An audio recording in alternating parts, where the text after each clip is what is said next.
So I started nearly 2 years ago. I started 2 years in January.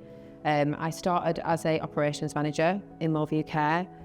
Came focused mainly on Whitby and Scarborough. That changed throughout the year to develop into a head of operations role, which then was covered all of our localities, and that's Whitby, Scarborough, Hull and Bridlington. And I think the reason why we wanted to do that is pull the localities together under kind of one member of management that then oversees the locality in terms of the registered manager, the cluster managers, your team leaders, your support workers.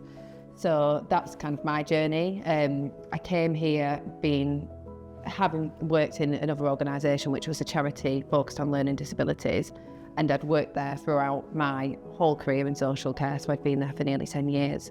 So actually moving here was quite a big step for me in terms of change.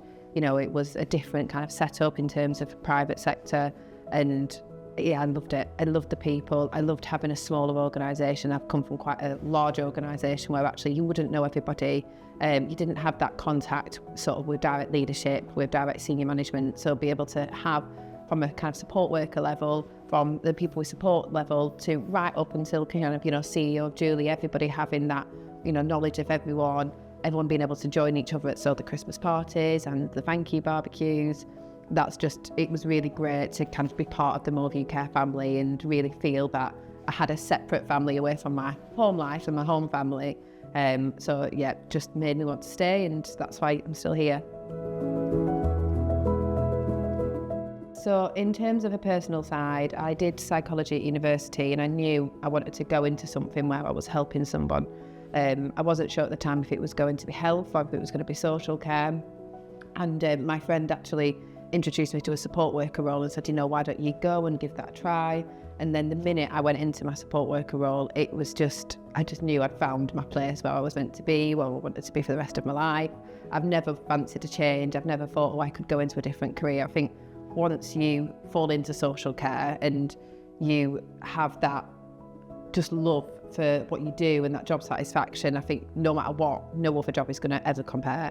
And I think that was the thing for me, going from that support worker when I worked with people and being able to help them develop and build on their skills and develop their outcomes, and, just being that person that actually helps to, get people be independent, be in their community, be able to do something that they've maybe been trying to achieve for the last 2 years. It was really important.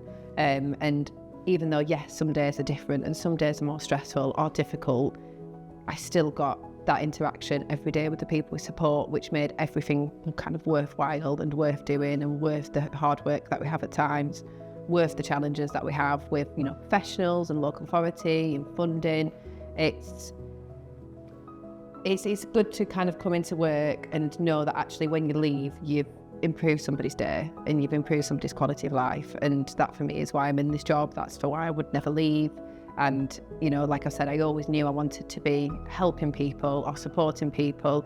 And, I honestly think in healthcare, absolutely, I could have still gone down that route and done that. But I just don't think it would have been the same. I don't think I would have had the same contact with people that I get. We get to kind of support people through a huge portion of their life. So, for people that we've supported, we may have supported them for 30, 40 years. And that's amazing to know actually we've had somebody come to us and we've actually, improved their quality of life, developed their independence and engaged them with their community.